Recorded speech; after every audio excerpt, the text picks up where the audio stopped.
Hello, my name is Nicholas Delgado, and this is Pong in Godot for my video game development class as extra credit.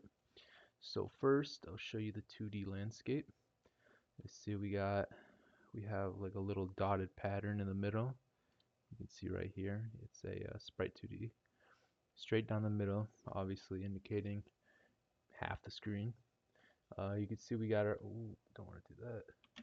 We got our left paddle and the right paddle here, both accompanied with a collision object. It's just a simple drag the collision on top of it, scale it to the size of whatever my sprite was, and simple as that.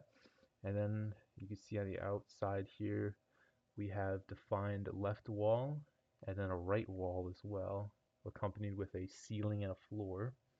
Well, all these have collision attached. So when the ball like hits them, or specifically for the top, for the ceiling and the floor. Yeah, I'll just show you before I can get to the code. So this is my game. See, we got the scores in the middle, and it's for 2 players. So the right paddle is the arrow keys and all that, and then the left paddle is WASD. So boom, you see left paddle. If it hits the wall, boom, score goes up.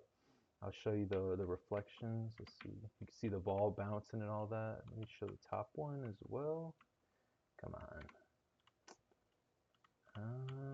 Oh, there we go. And boom, top one works as well.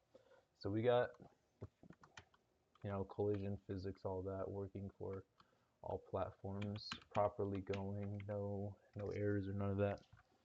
Yeah, let me show you the right one. Yeah, see the right, or the right score works as well. Show that one more time.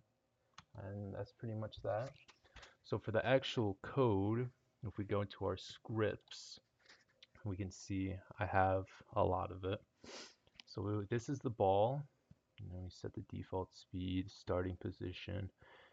It always goes left whenever we reset or whenever it hits a wall. The default speed is 200. I feel like that's a pretty fair speed. Here is our speed and position math. And then for the ceiling and floor, these are pretty much the same. As you can see, it's just their bounce direction is flipped. So for the ceiling, if it was -1, then it would go right through the ceiling upwards, and we do not want that. So to make it reflect, I had to set a 1. And obviously here is the direction formula, normalized at the end here. That's for both of them. This global one I used for the score to keep track. For some reason, whenever I started with both of them being 0, the score would instantly start 2-2 on both sides. So I couldn't really figure it out before I had to go to work. So I just set them -2 and they started at 0. So, it's good, it works. Let's see, let's just go straight to the scores. You see we have our self.texts.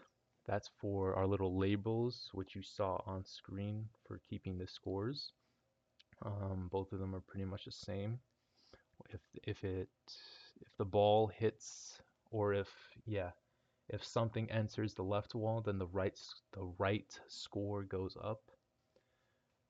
That's pretty much that. Left wall, both of them should be the same.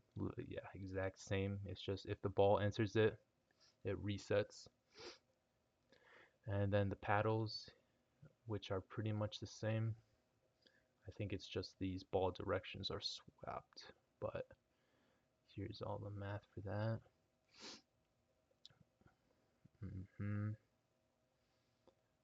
Bar, here's the input. Pretty sure in Godot you can,